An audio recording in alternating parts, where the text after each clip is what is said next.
मैं ਤੁਹਾਡਾ ਹਰਜਾਪ ਤੇ ਹਰੇਕ ਮੰਡੇ 7 ਵਜੇ ਤੁਸੀਂ ਤੇ ਮੈਂ ਆਪਸ ਵਿੱਚ ਗੱਲਾਂ ਕਰਾਂਗੇ ਸਾਡੀ ਕਮਿਊਨਿਟੀ ਦੀਆਂ ਸਾਡੇ ਬੱਚਿਆਂ ਦੀਆਂ ਸਾਡੇ ਬਾਹਰ ਰਹਿੰਦੇ ਐਨਆਰਆਈਆਂ ਦੀਆਂ ਸਾਡੇ ਦੇਸ਼ ਦੀਆਂ ਤੇ ਜੋ ਅੱਜ ਕੱਲ ਦੇ ਇਸ਼ੂ ਹੈਗੇ ਸਾਨੂੰ ਅਫੈਕਟ ਕਰਦੇ ਉਹਨਾਂ ਦੀਆਂ So let's talk with Harjap. Whether I know somebody who actually had like hundreds of business cards made up and posted them out to all their friends and family to tell them what their goals were. So they could be transparent with their goals, which leads on to my next pillar of power is accountability. Now all of a sudden they're accountable to their actions. They put their sincerity on the line by telling everyone, this is what I'm going to do, this is how I'm going to follow through with it. So it's quite easy if you keep your goals to yourself, and if you want to cheat here and there, you can hide in a corner and have a chocolate bar or have a piece of cake or pizza, whatever it may be, because you're not accountable to anyone, it's just yourself. You know, you can hide that from people, you can't hide it from on your abs, you know, it's going to cover them up. But you can hide it from yourself and you kind of, get over it and, you know, be good for a good few days and then you start again. This is called fixed goals. Fixed goals don't last. Fixed goals can last for like 12 weeks, but you need to expand on the limitless goals. And that you can only get that from being accountable to people, okay? So then you need to put all that together. And, you know, life doesn't live in a vacuum. So you need to put all these together in order to continue to transform. So, you know, your fixed goals, for instance, when you're doing a transformation, could be I'm going to lose 20 pounds or I'm going to add 2 inches to my bicep, which is good. That can last for some people. Maybe for 12 weeks, maybe for 6 months, maybe 10 months. However, to make this part of your lifestyle, to keep doing this until the day you die, you need to expand upon your limitless goals. So those limitless goals could be, well, I want to have more energy to play with my grandkids when I'm older. I want to make sure that I control my diabetes day in and day out. I want to lower my cholesterol or heart disease or increase my bone density. So you have these limitless goals and purpose to continue past your college years or anything like that. So I call this a flow chart. Write out a flow chart. So the F standing for fixed goals, L standing for limitless goals, O standing for the opportunities that you can expand upon by doing that. So like I said, those opportunities could be to look better for your spouse, to have more energy, to play with your kids, or to be a better positive role model and co-worker to be around. And also that W stands for weaknesses. What are your weaknesses? Maybe that weakness is eating, I don't know, some oily curry, you know, or it could be for having that bit of cake. Those could be your weaknesses. But you need to list these down and keep reevaluating this chart, either whenever you feel like a lapse or you have a weakness, but make sure you do it day in and day out to continue on those goals until it becomes like second nature. Because it takes a while for a habit to actually sink in. You know, you could get into a routine for maybe a week, maybe 2 weeks. You know, it's like brushing your teeth. They say once you've done it for like 6 weeks, it's a habit. You need to do something like this in the same way. Make it a habit, you know. So you can focus on that consistency. So something like moving on to what Sheru has put on here, this bodybuilding event. So again, this is like a community. The one thing that I love about bodybuilding is that, you know, it has a lot of camaraderie. Maybe not so much with the athletes, it does, but, you know, especially on an amateur level, and, you know, people who actually attend these events. I know a lot of people that have connected online because of bodybuilding. And a federation like the IFBB here in India provides that support as well. You know, you've got somewhere where you feel special, somewhere where you don't feel like an outsider because you eat 6 meals a day. Because some people do look at you odd. But, you know, why would you want to go to the gym? Why would you want to take a Tupperware container with you to a social gathering? You know, so you start questioning yourself and you think, well, am I odd? Am I a bit weird doing this? Well, you're not.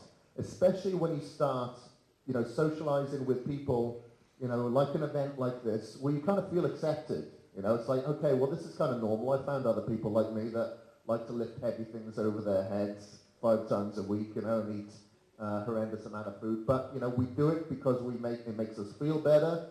And, it can fight ailments like depression. You get your feel-good hormones, so you get this endorphin rush in. Some people get that endorphin rush from eating chocolate. We get it from working out.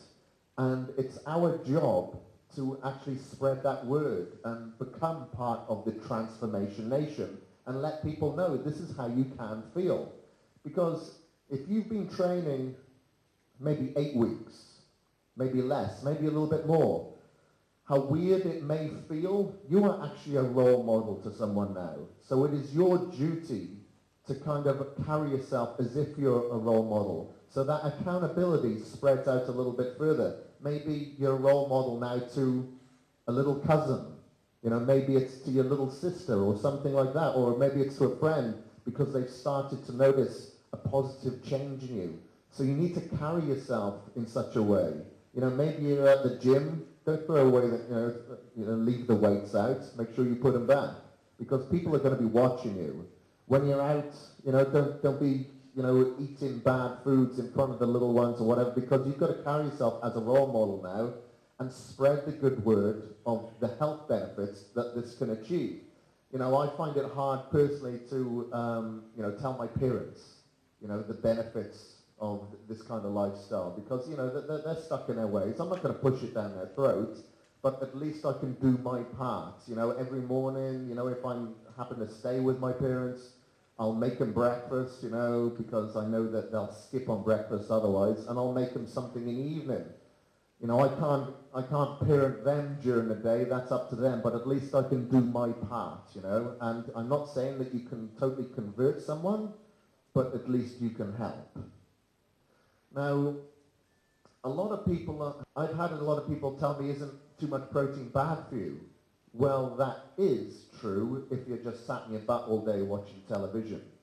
But if you're one of those people that are exercising and breaking down your muscle tissue and, you're doing it consistently, like 3-4 times a week, then, sorry, you need protein with every single one of your meals in order to rebuild and restructure your muscles, okay? You have to break it down. If you're training hard, you have to build it back up. Protein will become toxic if you're eating too much of it and you're doing nothing, but you're not the normal person.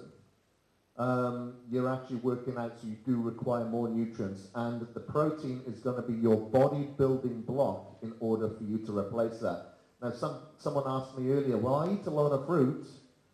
Sorry, fruit doesn't cut it. A lot of people do get mixed up with the health benefits of fruit and the transformation benefits of a fat loss and muscle building diet.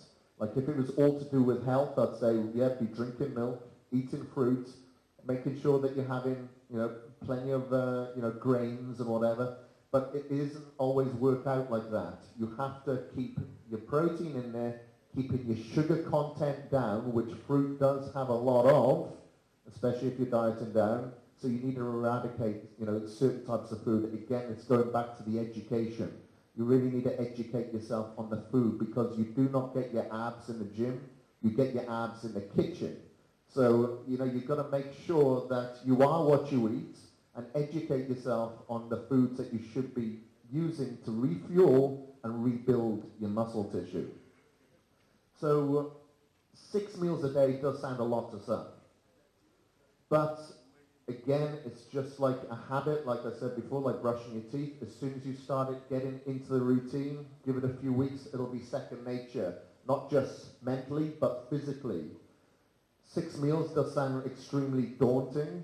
Give it a few weeks, your metabolism's going to fire through the roof, and your body's going to tell you that it needs to eat every 3 hours. So you might have to force feed yourself for a few weeks, but believe me, it's just like adding food, wood to a flame. The more that you give quality wood to that flame, the more that fat burning fire is going to burn consistently around the clock. So, you know, a lot of clients that I've worked with that happen to be obese, chances are they ate 3 meals, maybe 2. But their metabolism has just come down to a standstill because it's gone for hours and hours without any food. When the body goes for hours without any food, it goes into a starvation mode and a storage mode because it doesn't believe it's going to get fed again for several hours. It thinks it's hibernating, so it stores all the fat to protect the internal organs. As soon as you start changing this train of thought and feeding it every few hours, the metabolism kicks in and realizes, hey, they're not going to, they're going to feed me in about 2 or 3 hours. So you know what? I'm not going to store this extra calorie as insulation. I'm going to burn this right off. And that's exactly how you start to build the muscle and burn the fat at the same time. A lot of people say it's not possible. Well, that's bull. It is possible. You can build muscle. You don't have to go into a calorie deficit. So moving on to training, I understand a few people have heard about the DTP strategy, which stands for Dramatic Transformation Training. This involves a high and a low rep scheme, which allows you to build and burn muscle as well. The high reps isn't just for toning, but it does help remove intramuscular fat from the muscle. And then we work down to the lower repetition range of, say, 5 repetitions, which is just purely muscle building. But by combining the high reps and the low reps, you get a huge flush of blood to the muscles whilst working your fast twitch and your slow twitch muscle fibers. So by doing this, you're increasing the fullness to the muscle, the separation of the muscle, removing the intramuscular fat, pushing more nutrients to the muscle, and in respect, stretching the fascia of the muscle. So the fascia is a thick sheath that stops the muscle from growing anymore. By stretching this fascia more and more, Hani Rambod uses this strategy a lot in his FST training. By stretching that fascia, it's going to give you a rounder appearance and a more toned appearance to the muscle as well, which is exactly what we're after. You know, some people will say, wow, this person looks like they put on 7 pounds this year, but maybe they've only put on maybe 1 or 2. The truth is their appearance has totally changed, it's taken on a fuller and rounder look because of this appearance. Now I'm just briefly touching on these subjects, as you know, so I'm going to move on to the rest as being the next. People have asked, as I said before, how many hours a day do you train and how often, how long has it taken, It's all quality and not quantity. Like when I went to the Gold's Gym here the other day, I've been here a few times now, I've noticed I've gone in, there's people in there, they look like they're halfway through their workout, I've finished my workout, then I've done my cardio, and I've left, and those same people are still in there training. They don't understand that is leading to overtraining. More isn't always better.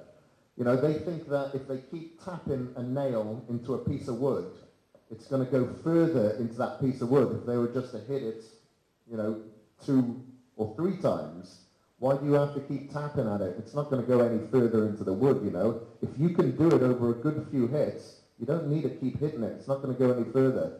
So what I always recommend is that a workout shouldn't take any longer than, say, 1 hour and 15 minutes, starting at around 35, 40 minutes.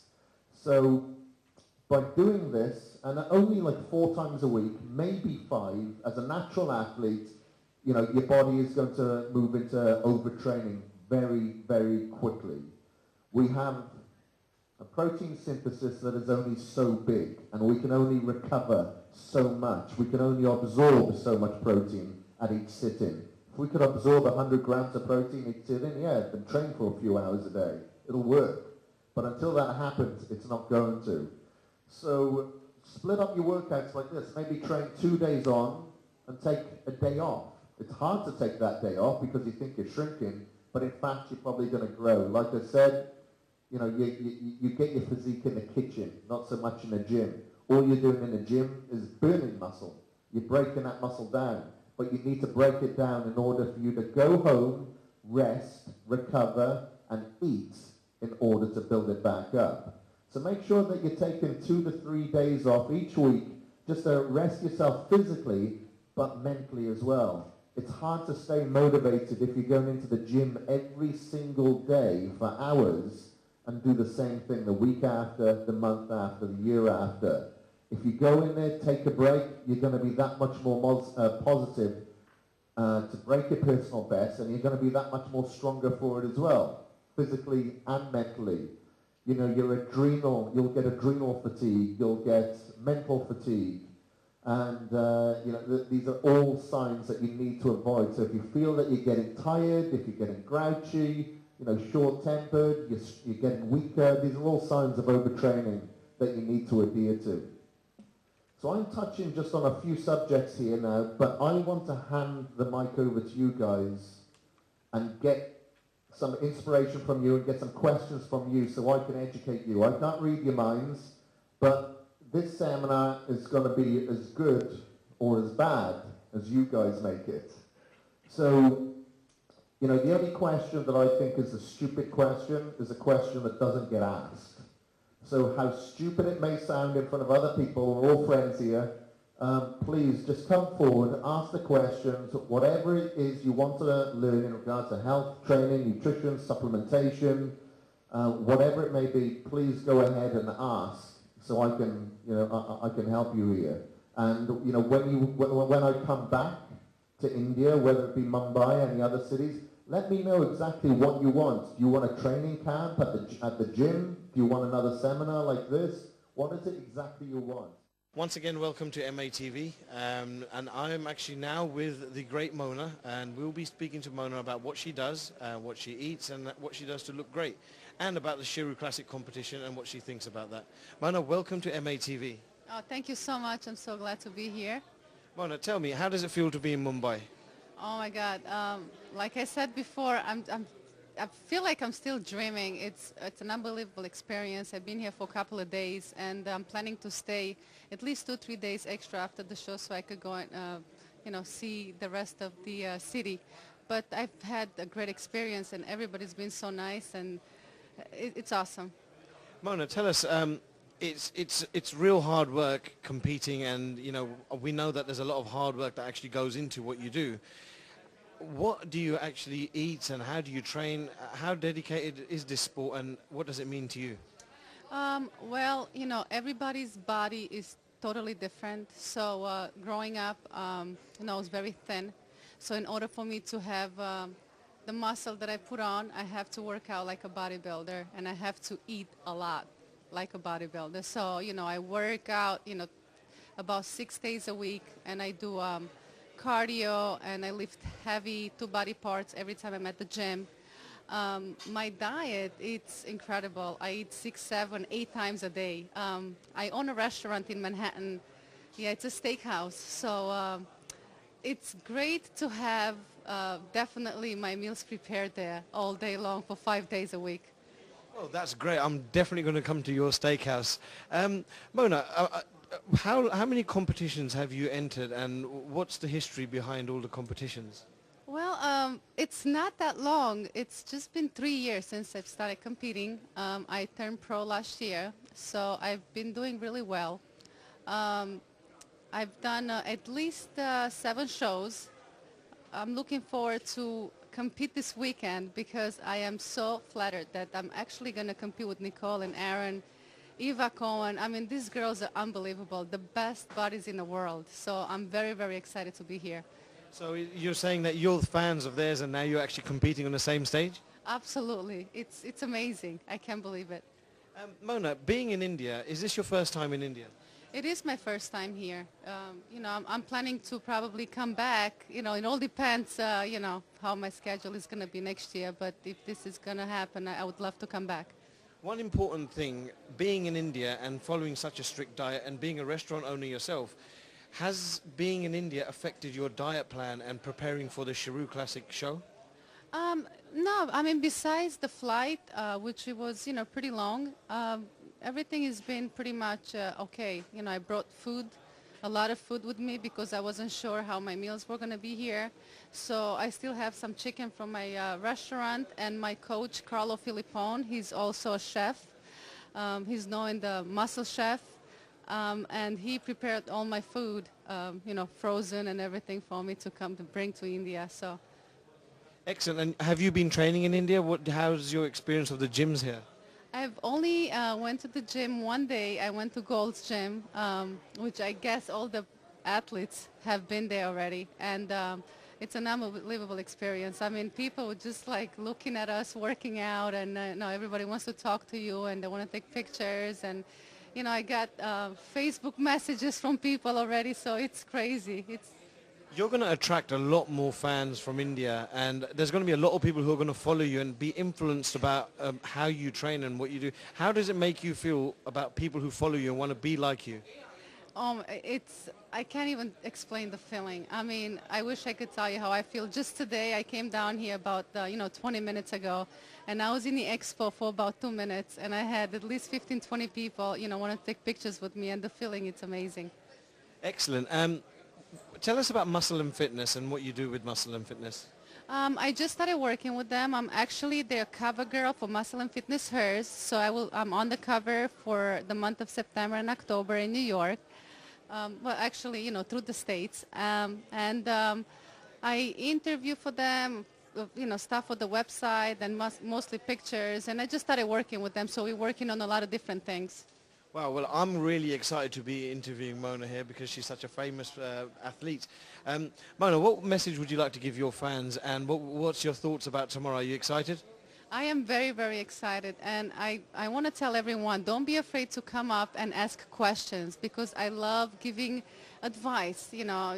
Don't be nervous about it. A lot of people, I look at them and they don't want to come up. They want to ask you something, but they like shy or embarrassed. I'm not sure. But please come up and ask any questions you guys want to ask, and we're more than happy to give you answers. Excellent. That was a great Mona, and we're really looking forward to seeing her on stage tomorrow. As you know, we'll be bringing exclusive interviews with various people who are involved with the event. I'm with Bob Cicherillo, who's probably one of the most recognized faces within the Olympia, and I'm proud to say he's in Mumbai today, and will be covering the Sheru Classic. Bob, welcome to Matv and welcome to Mumbai. How you doing? It's a pleasure to be here on behalf of the IFBB and Flex Magazine, and Sheru, of course. I want to thank him for bringing us over and putting on this prestigious event. First time a pro show from the IFBB Pro League here in Asia, so this is a historic event. Bob, tell us a little bit about yourself and your history and your involvement with the Olympia. Well, I've got a athletic background. I was an IFBB pro. I've been retired for about 5 years now, but won the USA, competed on the pro circuit for about 5 years, competed in the Olympia back in 2002. And then I found myself kind of segueing into hosting. I'm usually on your side of the microphone. And then started hosting some of the shows and the press conference, then the Friday night finals and the Saturday night finals. So now I pretty much host the entire Olympia weekend, along with all the pro show circuit competitions around the not only the U.S. but abroad now. We're all over the place. Well, I've been to a lot of the events and I've seen you hosting it, and I think the humor is one of the exciting parts about it. What's your feeling about the Olympia that happened and the competition and the outcome of the winner with Phil and Jay? What was your thoughts about all of this? It was a great Olympia. I mean, you couldn't have asked for a better storyline, especially if you're Phil Heath. We've tagged it kind of as the student versus the teacher for the last 2 years. And a lot of people had Phil winning last year. So that's how tight it was. But, as most people know now, Jay has pretty much mentored Phil literally to take his spot. So it's kind of a, changing of the guard, so to say, passing of the torch, whatever these analogies are that we can come up with. But it's an interesting story, and you don't get these storylines too often in bodybuilding or other sports. So the Olympia, I thought, was fairly predictable. I predicted Phil to win. He came in exactly as I knew. But you can see the difference. I mean, Phil looks like a young talent that's kind of come up now. And Jay looks like the veteran out there. Still look fantastic, still look great. But you can see where the time was coming where Phil was catching him. You've seen a lot of Olympias in your time, and I suppose a lot of athletes have this aim to win so many Olympias before they retire. What's your thoughts on Jay's future with the Olympia? Personally, I think he's probably all done. I think it's a good time to go out. I don't think he has anything more to prove. He's not chasing Ronnie and, Lee Haney's record at 8. I don't think that was ever really in the cards for Jay. In old interviews, actually, Jay was adamant that he wanted to be retired by 35 with 3 Arnolds and 3 Olympias. So he has far surpassed what he even thought he was going to do. But at this stage of the game, I'm not so sure there's anything left to prove for Jay. He's won 3 Arnolds. He's won 4 Olympias. He's the most popular bodybuilder on the planet. He's certainly the people's champion out there. And the interesting thing about Jay is that he built his fan base not by winning, but by losing all those years to Ronnie Coleman. That's where he built his fan base, and that's where he started to build, his character and the, basically being the ambassador of bodybuilding, which he'll continue to do, whether he has the title or not. Do you think that Phil Heath will be the next Ronnie Coleman? He could be. A guy like Phil Heath only comes along every once in a while, just like Coleman did, and just like Yates did, and just like Lee Haney. And he falls right into that mold. I mean, he has a physique that you can see can still improve, even though he's absolutely fantastic now, and now the #1 bodybuilder in the world. So, can he go on to win 7, 8 Olympias? I mean, only time will tell. He's got to stay healthy first, but he is young enough to do it. He could win 8, 9 Olympias and still be under 40 years old. That's saying something because, as you know, a lot of the pros are older now when they turn pro, anywhere between 35 and even 40 years old. So Phil's in a real good position to do that. Now, the question is do we see anybody coming up that can give him a run for his money out of the young guns? You got Evan Senapani, who's come up, who's a very good bodybuilder. You got Steve Kuklo, who just won the USA, again, another good bodybuilder in his early 20s. Both these guys got good promise. Cedric McMillan, another good young bodybuilder that's come up. Do any of these guys pose any risk to Phil? I'm not so sure right now. I mean, I think Phil can go on I'll call it an easy, 3-4 run. So I'll be curious to see if anybody emerges. But just like Phil came up, and just like Ronnie Coleman came from absolutely nowhere, somebody's out there, and somebody's going to come up, and at some point, Phil will be having a battle on his hands. But he's got his hands full now. I mean, I don't want to make it sound like it's a runaway. You got Kai Green still, who's right there nipping at his heels, who has the mass of Jay, but just has to whittle it down a little bit, I think, to be in contention. Branch Warren, you still can't cut out. Unfortunately, he was out with injury this year, but he'll be back. He's already back in the gym. He's a pit bull in the gym. Everybody knows Branch. Dennis Wolf, you can't count out. I mean, he's a big boy up there. He's going to need a little more time to fill that big frame out because he's 6 foot plus. But, and Victor Martinez, who's still, that leg injury kept him back a couple years. So Phil's still got his competition. He can't let his guard down, but I don't see anybody really challenging him right now either. Bob, thank you very much for your time, and we look forward to seeing you on stage. Thanks very much. You got it. Keep watching MAT, and we'll be giving you more exclusives.